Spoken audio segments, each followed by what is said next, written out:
Hello दोस्तों, नमस्कार। स्वागत है एक बार फिर से आपका न्यूज 21 फेसबुक पेज पर और हमारे यूट्यूब चैनल पर। दोस्तों, इस वीडियो में आप बात करेंगे नागौर जिले की परबतसर विधानसभा सीट का इतिहास किस प्रकार का 2023 में रहेगा और पुराना इतिहास क्या है, किस प्रकार से यहाँ टिकट मिलते हैं और कौन सा प्रत्याशी इस बार सबसे मजबूती से अपनी दावेदारी कांग्रेस, बीजेपी और आरएलपी पार्टी से कर रहा है। चुनावी समीकरण क्या रहने वाला है, उसकी पूरी जानकारी।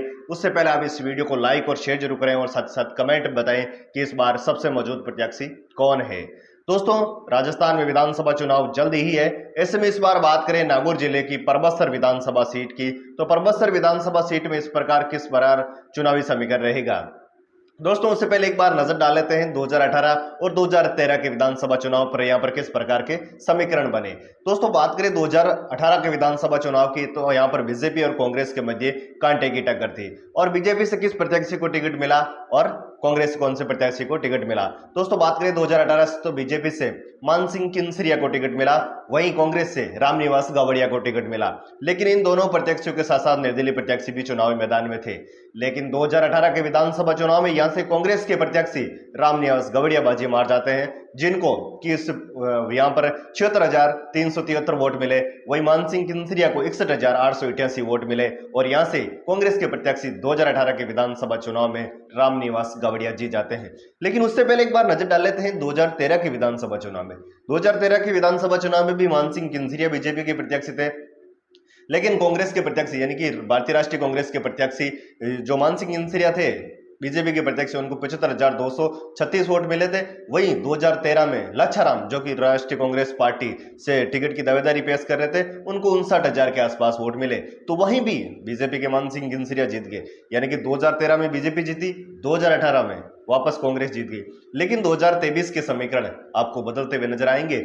यहां पर बीजेपी की बात करें तो बीजेपी से इस बार गोभक्त और युवा दिलों की धड़कन अमरचंद जाजड़ा इस बार बीजेपी से टिकट की मांग कर रहे हैं। लगातार बीजेपी के कई संगठनों में काम करते हुए भी नजर आ रहे हैं और कल एक कार्यक्रम भी रखा गया जिसमें भी उन्होंने भाग लिया।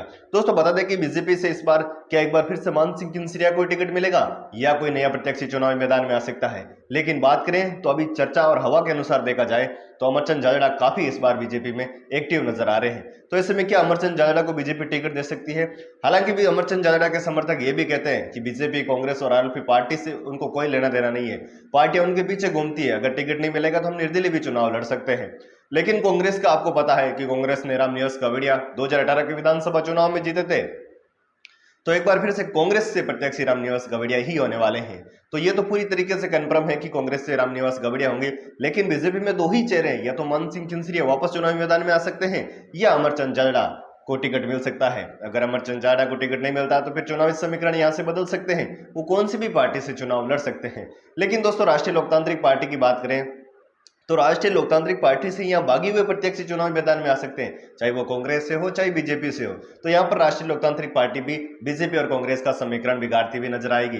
लेकिन 2023 के विधानसभा चुनाव के समीकरणों की बात करें तो सबसे जो चर्चा का विषय, जो भी युवा उम्मीदवार जीते थे, जैसे मुकेश बाकर हो, रामनिवास गावड़िया, नागौर में उन सीटों पर फोकस बीजेपी, कांग्रेस और आरएलपी का रहेगा। लेकिन दोस्तों, हम आपको बता दें कि 2023 के विधानसभा चुनाव में यहाँ पर त्रिकोणीय मुकाबला होगा। अगर त्रिकोणीय मुकाबले में बीजेपी, कांग्रेस, हालांकि कांग्रेस यहां पर काफी मजबूत है, लेकिन कांग्रेस भी मजबूत 2018 और 2013 के विधानसभा चुनाव में बीजेपी ने अभी अच्छी मेहनत की थी, अच्छे वोट प्राप्त किए थे। बीजेपी यहाँ कई बार जीती हुई है और कांग्रेस भी यहाँ से कई बार जीती हुई है। लेकिन 2018 में जो समीकरण बने थे, रामनिवास गावड़िया यहाँ से जीते थे, तो अब समीकरण यहाँ से बदलते हैं। क्या एक बार फिर से युवा चेहरा 2023 में बीजेपी से आपको अमरचंद जाजड़ा देखने को मिल सकते हैं, या फिर से वही पुराने चेहरे पर बीजेपी चुनाव लड़ेगी? लेकिन समीकरण ये पूरी तरीके से यहाँ साफ नहीं होते हैं, क्योंकि जैसे जैसे चुनावी समय नजदीक आएगा वैसे वैसे यहाँ पर चुनावी हलचल तेज हो जाएगी। अब आपको बता दें कि पार्टी कुछ ही समय बाद टिकट भी देने वाली है, तो ऐसे में फिर तो पूरी तरीके से समीकरण कंफर्म हो जाएंगे कि किसको टिकट मिलेगा। लेकिन दोस्तों, आप भी कमेंट करके हमें जरूर बता सकते हो कि परबतसर विधानसभा सीट पर सबसे मजबूत प्रत्याशी कौन है, चाहे वो बीजेपी से हो, चाहे कांग्रेस हो, चाहे आरएलपी से हो। लेकिन दोस्तों, इस बार त्रिकोणीय मुकाबला आपको देखने को मिलेगा।